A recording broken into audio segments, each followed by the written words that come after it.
On the border of South Sudan, the South Kordofan state is situated in a savanna area that is distinguished by great rains.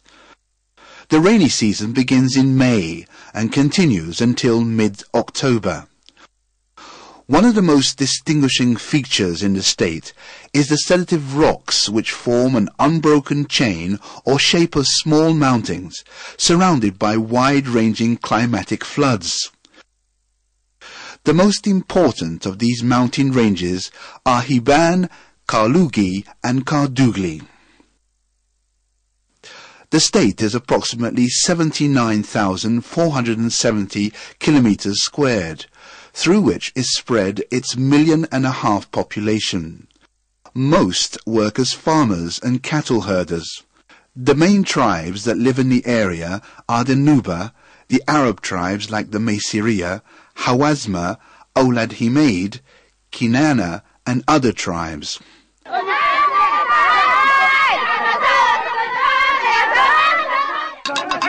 There has been intermarriage of the tribes in these areas for thousands of years, and an integration of ethnicity which is effectively a microcosm of Sudan. You will discover customs and diverse traditions that make a strong social fabric where people live in coexistence and harmony. With the outbreak of the armed conflict in the South Sudan in 1983, the socialist message attracted Yusuf Kua, one of the leading lights of the Nuba tribe. And as Southern Kordofan borders Southern Sudan, Yusuf Kua was able to gather almost 20,000 young boys, mostly underage teenagers, and with the assistance of some foreign NGOs, he joined the Red Army led by the late John Garang. The war in the south badly affected South Kordofan, and the Sudan's People Army entered and occupied some of its areas. The state then suffered from long periods of loss in development and lack of security. In 2002, peace and stability began to raise itself on the horizon, and birds of peace began to fly in that year, as the Sudan government and a number of groups in the Nuba Mountains signed an historic ceasefire agreement in Switzerland. In 2005, that accord was included in the Comprehensive Peace Agreement between the government and the Sudan People's Movement in Naivasha in Kenya, and included what was known as the Nuba Mountains and Blue Nile Protocols.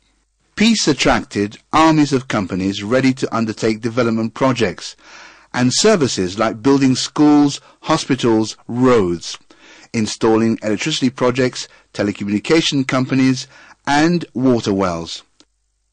Practically speaking, the greatest injection of development was taking place in Sudan. Thousands of kilometers of roads were laid throughout the state. Schools began to fill with pupils. University colleges and hospitals and medical centers were constructed, and doctors and nurses trained. Reams of electricity cables were spread throughout the whole state. Telecommunication towers were raised, and radio and television stations were installed in the area. The new state began to flourish. South Kordofan had escaped from the devastation and ashes of war like a bird flying to freedom. The election to appoint a governor of the Legislative Council in the state represented a major factor in the continuation of development and the consolidation of the security policy of the state. The observers who visited the area during the election period and followed the events closely were struck by the clear signals of the Sudan People's Movement, who threatened to return to war if they were not elected. The results of the election in the state were immediately contested by the SPLM candidate, claiming that the election result was fraudulent. Despite the fact that the SPLM candidate had not expressed any dissatisfaction until after the announcement of the results, the SPLM appealed and refused to accept the outcome. This despite the election being closely monitored by local and international observers, including the Carter Center and UNIMIS, and the result being ratified by the SPLM representative. The losing candidate took no legal steps to overturn the result or prompt a popular demonstration to support himself. Strangely enough, Al-Hilo disappeared from the public eye, and a state of instability swept across the state. During this tense period, a joint committee of the National Congress Party and the Sudan People's Movement convened in Kadugly, the capital of the state. On the 5th of July 2011, they signed an agreement which stressed the importance of maintaining peace and stability in the state. They considered that peaceful discussions were the only means to solve the differences. After the signing of the agreement, the joint delegation left Kadugly for Khartoum, and at that very instant the city was bombarded with heavy artillery fire. The SPLA showered the once peaceful area with gunfire. The losing candidate had not contravened that agreement signed by his party in Kadugly.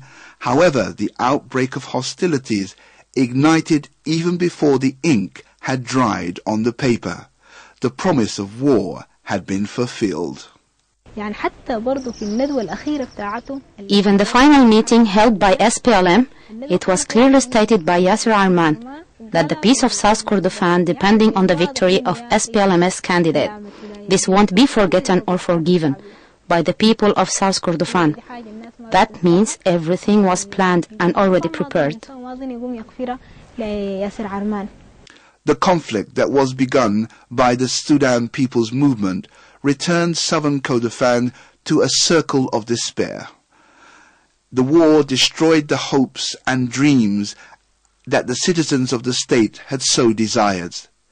The Sudan People's Army began to attack Kadugly and the surrounding countryside areas. The Sudanese army defended itself against the attack, which resulted in the loss of life from both sides. The remains of the dead bodies lay rotting in some areas for more than 2 days before the fighting and gunfire died down. We can prove, and I can prove, that the reason declared by Abdulaziz Al-Hilo for launching the conflict in South Kordofan does not justify the killings, especially after his first announcement that he wanted to overturn the government. This change has nothing to do with South Kordofan or the Nuba Mountains. The Red Crescent buried the dead after identifying the bodies. Last time, gathered all the dead bodies, according to our Department of Dead Body Management, and burying them in Gardud graves. The total of them is 59 dead bodies. 11 of them are being recognized by relatives, and we are very satisfied about what we did last time. We deal with them very transparent, very clear, and also fortunately we make registration for those 59 dead bodies. Everybody can come back to SRC and we can give him all the information that is needed so as to be very clear and to be recognized, and also to be transparent for others colleagues, because we are the only society, the only humanitarian actors at the events. Nobody except SRC doing its job, even in behalf of the UN agencies, because according to the security regulations, they cannot do their job. Some voices then began to spread rumors about ethnic cleansing, but international observers were quick to point out that such claims were not substantiated and were designed to incite racial and ethnic hatred. There is no violation of human rights. All these allegations are baseless as far as we are concerned. As a leader of these people, I think that all that's been said about what happened in South Kordofan, especially in Kadugly, is non-existent on the ground. It has been said that it was genocide, human rights abuses. All of that is not true. And if it was the case, we would have the right to declare this as a responsibility in history, to our nation, and to God. Those concerned about the state's affairs went on to vindicate that the claims of ethnic cleansing were outrageous because of the close ethnic ties of people within the state. The claims of such practices suggested that the government had taken revenge against the very people who voted for it. This region remains currently and in the future an important state to the government. Such claims have been strongly refuted. It points out that the bulk of the displaced people took shelter in the government-protected areas. They want the conflict to continue and have control of the nation, make it impotent and then do nothing for the people. I believe the government has undertaken its responsibility completely. As for the claims that some of the NGOs were involved in the conflict in the state, the government revealed that a number of them were in fact complicit in the aggression. Some of these organizations supported the Sudan People's Movement by providing logistical support and began spreading the claims that ethnic cleansing was taking place. Documents were discovered revealing that at least 8 NGOs were involved in the conflict in southern Kordofan. The documents reveal intense communication between these organizations and the Sudan People's Movement before the conflict had even begun. Explosives and ammunition were placed inside vehicles carrying food at the bases of some of these organizations. Photographs were taken indicating logistic support by the organizations given to the Sudan People's Movement. Sudan has ignored the NGOs, which has been the cause of friction between people. These child care organizations provide food and other provisions to the officers and soldiers of the SPLA.